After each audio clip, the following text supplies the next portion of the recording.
افغانستان نے اقتصادی راہداری میں شمولیت کا اعلان کر دیا ہے، جس کا چین اور پاکستان نے خیر مقدم کیا ہے۔ اسلام آباد میں پاکستان، افغانستان اور چین سفریقی غیر رسمی سفارتکاری دور کا اجلاس ہوا، جس میں افغانستان میں دیرپا امن کے لیے پاکستان اور چین کا کردار زیر بحث اور افغان صدر کی امن پیشکش کے بعد کی صورتحال کا جائزہ لیا گیا۔ یہ حقیقت روز روشن کی طرح عیاں ہے کہ پاکستان اور Afghanistan one belt one road کا مرکز ہیں۔ خطے کی ترقی کا محور بھی پاکستان اور افغانستان ہیں۔ چین کے 6 بڑے منصوبوں میں سے سی پیک ایک اہم منصوبہ ہے، جس کے ثمرات سے دونوں ممالک مل کر فائدہ اٹھا سکتے ہیں۔ پاکستان کی اقتصادی تاریخ اس کے مستقبل اور دنیا بھر میں علاقائی تعاون کے حوالے سے سی پیک دنیا بھر میں ایک بڑا منصوبہ بن کر ابھر چکا ہے۔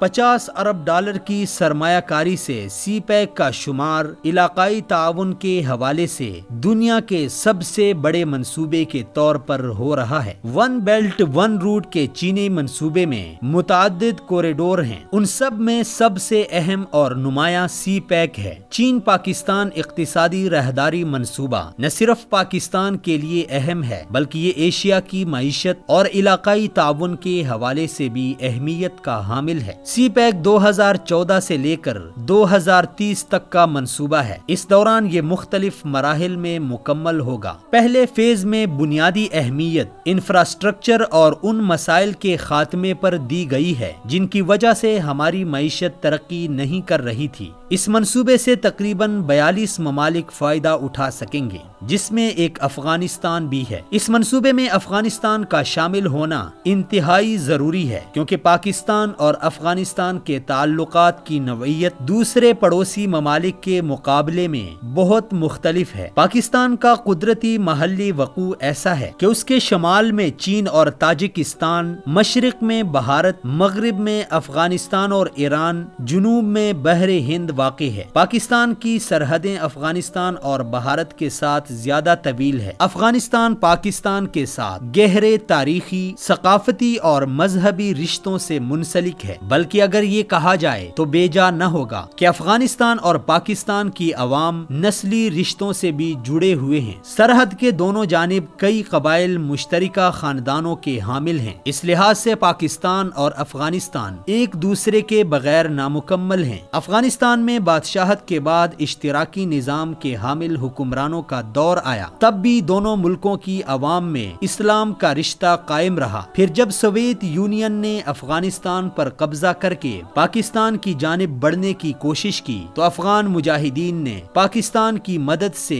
اس یونین کے پرخچے اڑا دیے اور سوویت یونین میں زبردستی شامل کی جانے والی مسلم ریاستیں اس سے علیحدہ ہو گئیں تو صرف روس باقی رہ گیا۔ روس نہ صرف افغانستان پر مسلط ہو کر پاکستان کی جانب بڑھنے میں بری طرح ناکام ہوا، بلکہ خود ہی بکھر گیا، جس کے بعد افغانستان اور پاکستان کے وفاق کی کوششیں شروع ہو گئیں۔ افغانستان میں طالبان کے دور حکومت میں کامیابی کے آثار نظر آنے لگے، جس سے افغانستان اور پاکستان دونوں ممالک میں امن و امان کی بے مثال فضا قائم ہوئی تھی، جو امریکہ اور ان کے حواریوں کو قابل قبول نہ تھی۔ چنانچہ 9/11 کی آڑ میں امریکہ نے افغانستان پر حملہ کر کے افغانستان کے امن کو سبوتاژ کر دیا۔ امریکہ کی ریاستی دہشت گردی کے نتیجے میں افغانستان کی معاشی اور معاشرتی تباہی کا آغاز ہوا، جس کے سب سے زیادہ تباہ کن اثرات پاکستان پر پڑے۔ افغانستان کی معاشی تنزلی کی صورتحال میں سی پیک ایک نمایاں تبدیلی لا سکتی ہے۔ پاکستان، افغانستان اور چین ساتھ مل کر معاشی صورتحال کو عروج پر لے جا سکتے ہیں۔ ان ممالک کے درمیان سفارتکاری مضبوط ہو تو کسی اور قوت کو دخل اندازی کا موقع نہیں ملے گا، اور کم و بیش 3 اشروں سے جنگوں اور تباہی و بربادی سے دوچار ملک افغانستان میں امن و استحکام قائم ہو سکتا ہے۔ چین اور پاکستان کے درمیان اقتصادی راہداری کا منصوبہ جس قدر تکمیل کے آخری مرحلے میں داخل ہوتا جائے گا، پاکستان اور افغانستان کے درمیان تعاون کی ضرورت زیادہ محسوس ہوگی۔ توقع ہے کہ چین کی دلچسپی اور تعاون کے نتیجے میں پاکستان اور افغانستان ایک دوسرے کے زیادہ قریب آ کر امن و استحکام کے ایک نئے دور کا آغاز کر سکیں گے، اور بے جا مداخلت کرنے والے والے عناصر، ممالک اور طاقتیں اپنی حیثیت کا اندازہ کر کے از خود دور ہوتی چلی جائیں گی۔ اس کے ساتھ ساتھ نہ صرف افغانستان کا بیرونی امداد پر انحصار کم ہو جائے گا، بلکہ اس عمل سے پاکستان کے ساتھ تعلقات بھی بہتر ہو سکیں گے۔